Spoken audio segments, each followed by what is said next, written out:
A little ice, please.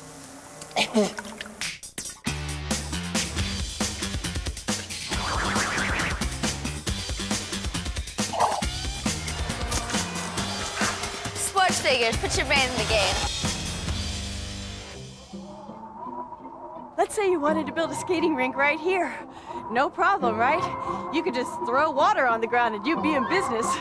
The temperature here is negative 35 degrees Fahrenheit. Whoa! Water would freeze pretty fast. Of course, you might have a little trouble getting spectators to show. Figure skating events happen all over the world, in cold and warm climates. That's a skating rink behind me. There's ice in there. But out here, it's 80 degrees Fahrenheit. So how do they do it? How do they ice skate in Southern California?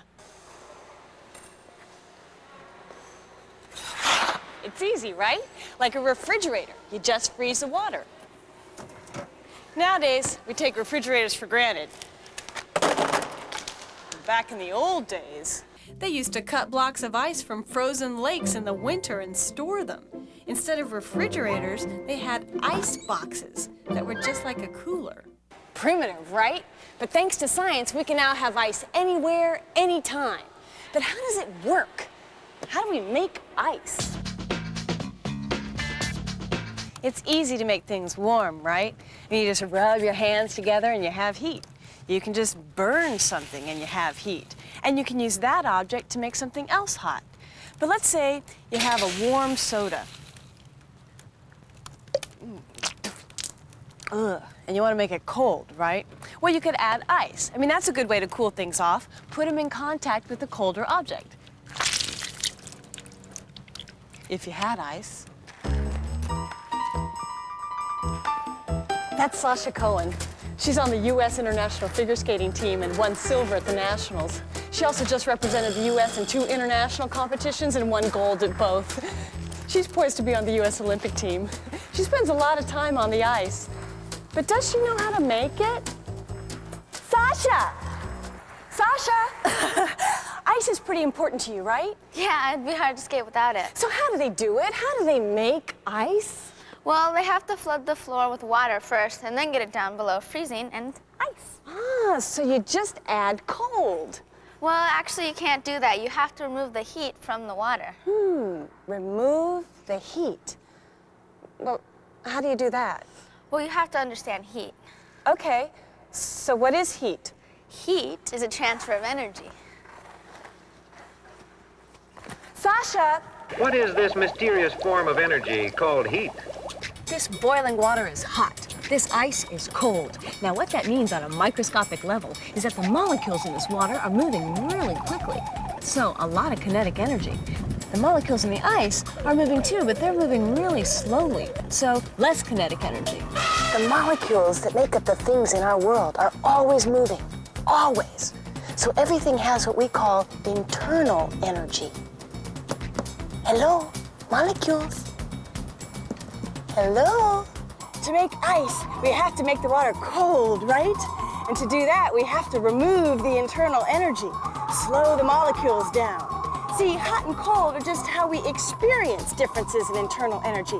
Temperature is related to the kinetic energy of the molecules. Fast electronic cooking employs microwaves. That's how a microwave oven works. It excites the molecules inside the food with microwaves, gets them moving, and the food gets hot. So, if we want to compare the kinetic energies of their molecules, we can compare their temperatures. But just because something's got a high internal energy, that's not heat. Not to a scientist, anyway. Remember, heat is a transfer of energy. Yeah, I was just getting to that. See, if something has a high internal energy, that means that the molecules are moving really fast. But that internal energy is not heat until it's in the process of transferring from one object to another. This hot plate is hot. There's a lot of kinetic energy in the molecules of this heating coil, but it's not heat until it transfers that energy, like to the air above it or to my hand. Now it's heat. It transferred the energy from the heating coil to my hand, and it hurt. When you're laying in the sun, you feel the sun's heat. That's a transfer of energy. Let's say my skin temperature is 98.6 degrees, and this water is 98.6 degrees. Well, when I get in, I don't feel anything. There's no transfer of energy, no heat exchange, because there's no temperature difference. If I put this block of ice on the ice, it wouldn't melt, right? There's no exchange of kinetic energy because there's no difference in temperature. There's no exchange of heat. And what does that tell us about heat? In order for heat to be exchanged, there has to be a temperature difference. And what is it called when heat is exchanged? That's called thermal energy. And what would Brian Boitano do? He'd make a plan and follow through. We all know that thermal energy can do work. The steam is doing work on the kettle. It's moving the lid. The thermal energy is being transferred to mechanical energy. That's how steam engines work, right? Coal or wood is burned. Energy is transferred as heat, thermal energy, to the water in this big tank. The water then turns to vapor, steam, which transfers its energy to these pistons. Just like the tea kettle lid, the pistons move back and forth, moving these arms which turn the wheels. The energy is conserved. It just transfers from one form to the other. That's something we know about energy. It can be transferred from one form to another, but it must be conserved. And that takes us to the first law of thermodynamics.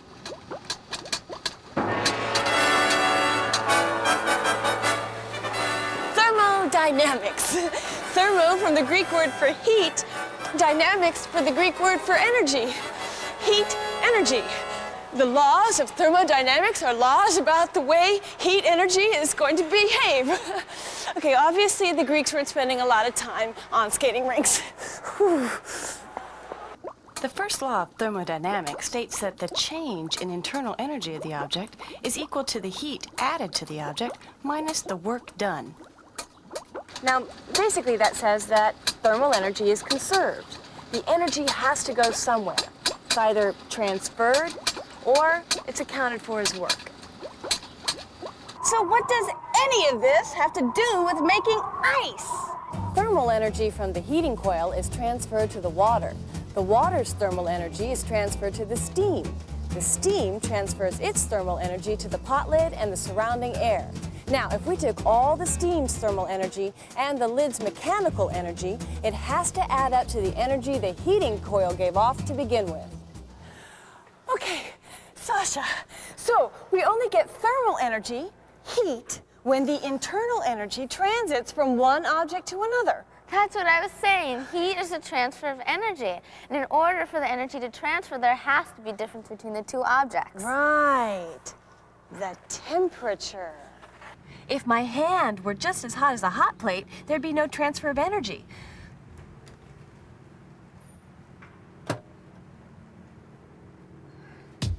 Now here's something totally cool we know about this transfer of energy. Let's say that Nancy is a hot object. She has a lot of kinetic energy. Her molecules are moving around. And Jackie is a cool object. Her molecules are moving more slowly. Now, when they come into contact, Nancy's slowed down. She transferred some of her kinetic energy to Jackie. Nancy is cooler now, Jackie is warmer now.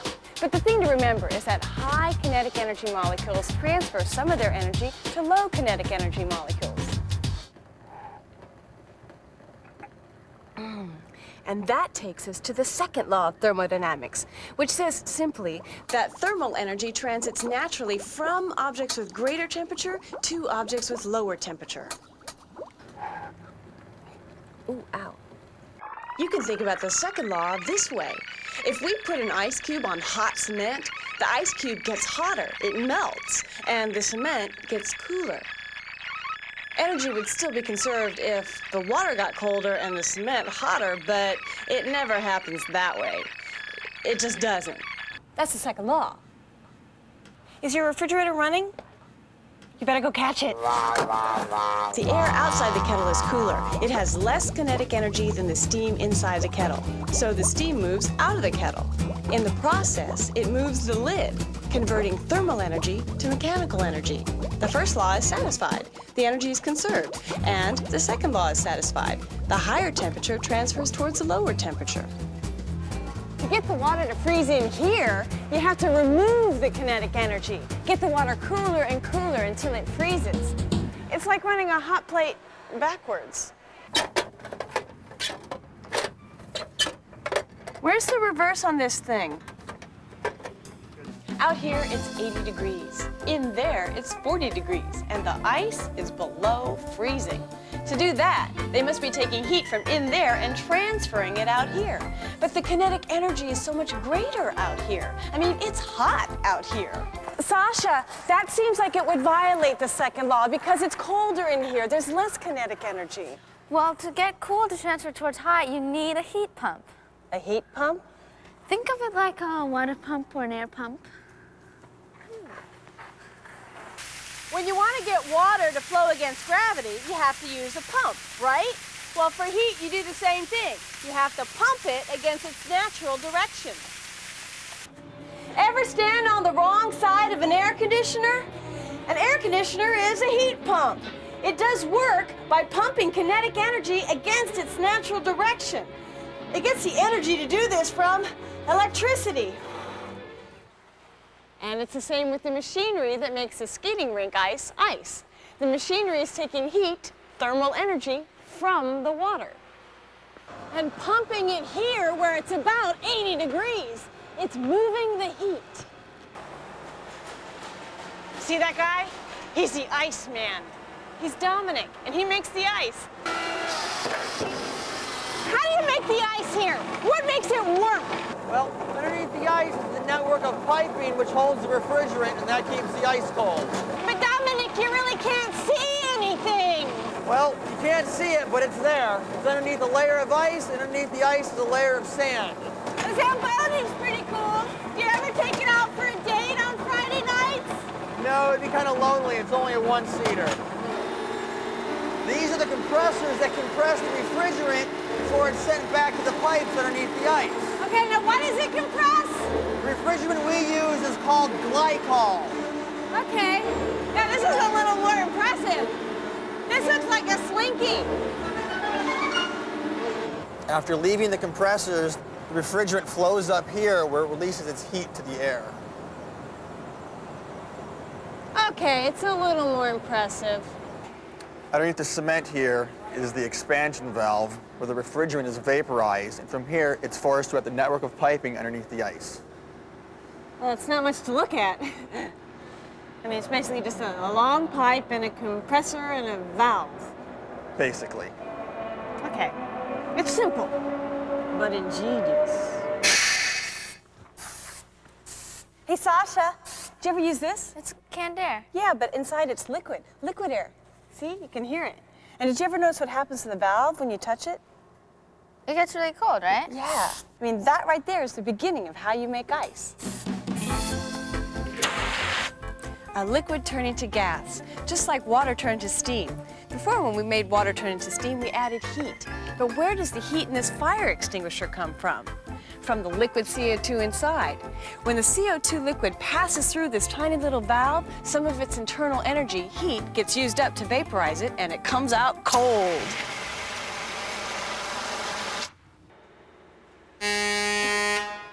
The ice rink's big expansion valve is just like the little valve in this can here.